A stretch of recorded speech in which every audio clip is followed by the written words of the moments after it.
Hi, I'm Frank Wildman, and I'm a movement expert, and I work with people from children with disabilities to older adults, maybe injured athletes, and then after they retire, they don't move as well as they used to. And then people in their 70s and up, if need be, 80s and up, who need to find a way to build strength without hurting themselves.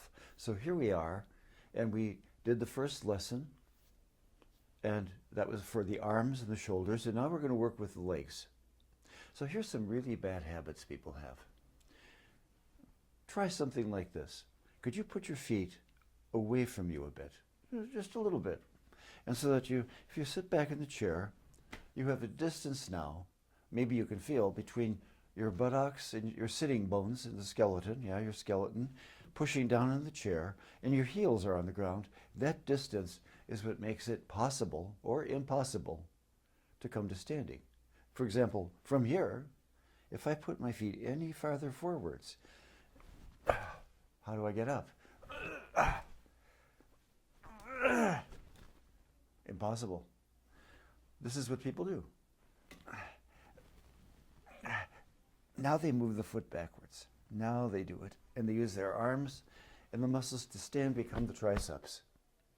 And then when they sit, there's a fear of falling because of balance issues. And then here we go, and then down, and Now, when you're a teenager, that's fine. You can throw yourself about. But actually, to do that and to push down weakens your legs. And you need to keep strength and muscle strength in your thighs and in your calves and in your back and in the buttocks, the gluteal muscles. So that's what we're going to be doing. So here's a way of doing it. Could you find a distance between the two heels, just with your eyes closed? Can you sense it? Now push a little harder with your right heel into the floor.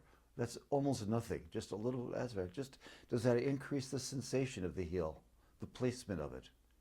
Try the left one. So one thing to realize, you could put your feet any number of places. Like you could put them wide apart, you could put them together. You can do it any way you want to. You can have your feet turned out, you can have your feet turned in. I don't care. In fact, you should know something really important. The more playful you can do with this, the more variety that you can show in different ways of coming from sitting to standing, the more your brain is going to fire more neurons to help you do so. So you can improve your brain, not just by blood flow in the ways that we all know exercise helps, but also by the challenge of understanding something through your senses, to feel, what am I doing? How can I still stand up this way? Oh. What could you do to push through your right leg to lift, help you to lift the right sitting bone? You'll feel muscles in your back and in your waist here. You'll feel muscles in your thigh, and you'll feel that heel pressure again as you lift the right side. And could you do that a few times? Slow and easy is fine. Now, let's say, okay, you've got the feeling of how to do it. That's the number of repetitions you need. The feeling of how to do things. Now, let's try the other side. Maybe it's easier, maybe it's harder, and maybe you don't know. So let's see if you can find out. And just think, okay, I'm going to lift my left sitting bone, and I'm going to use that heel, left heel, pushing into the ground. And feel, now watch, don't do this. All right, you're going to stay more or less here, and you're going to lift as if somebody lifted up this side of your pelvis and set it down.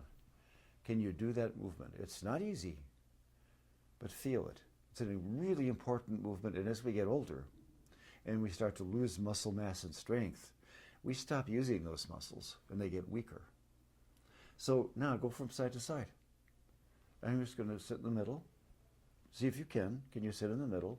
And just lift one side after the other, pushing your sitting bones down. Now, I'm going to walk forwards on my right side. Just one step with my sitting bone, and then one step way back. And then step forwards with your sitting bone, and step way back with your sitting bone. So that's going to be your feet. They're the feet for your trunk. Now let's try the left side. I'm going to lift the left side, sit it down, take it back. Set it down, take it back. So I could even walk left side, right side, and walk my sitting bones closer to the front of the chair, and then walk them back again. Now, close your eyes for a moment and just, can you feel your sitting bones more clearly, and can you feel your heels more clearly? So the distance between your heels and your sitting bones is what makes standing easier if you can decrease that distance. So let me show you. Okay, so here I am, and I'm going to rock forwards. Do that with me. You can rock forwards and backwards on your sitting bones. And see, you don't have to bow or lower your head. You can look straight out. That's actually better if you just think, oh, you just look out. And go back and forth, all the way back, all the way forth, and reach out. Oh, maybe not quite yet, but reach out again, and oh, yes, up you go. And then, to sit down, don't look back at the chair. That's a habit people get into, especially as they age. So don't look back at your chair, think it's there, trust that it's there, and then think, you did a great job standing, and could you bow? Bow to the audience that was applauding you for standing up so well, and down you go slowly, right? Again, now, there's different ways to do this. What if you put, let's say, one foot a little further back, and the other one a little further forwards? Let's try that, and rock back and forth a couple more times. So the more variety you have when you're doing these movements, why sit and stand the same way, maybe that hasn't worked for years? So what if you did it by going, well, I'm going to feel my sitting bones and how I can move my pelvis a little more. I'm going to rock on my sitting bones at least. Then I'm going to go, well, I could put my feet like I have them right now, or I could put one foot in front of the other, or the other foot in front of the other. You see, variety. You could have your legs further apart like this and still come to standing, and you could have them really close together, which makes it harder because of the balance required, yeah?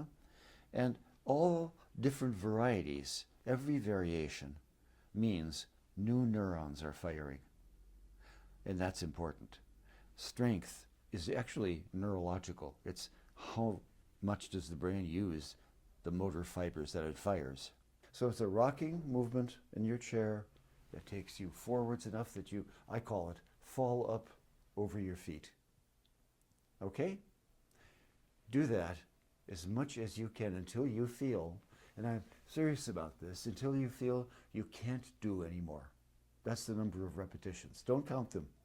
Just go by the sensation, the feeling of like, I might be able to do one more, but I'm not sure. Then just don't. Okay? But do it if you can. Twice a day. Every day. If you do, in 2 weeks, you're going to feel a big difference in your strength in your legs.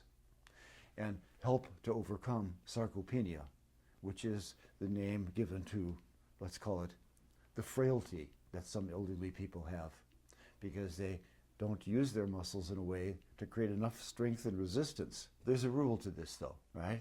Rule is this one. Don't do that, right? Do not use your arms on the armrests. If you feel, I just can't do it without it, here's a tip.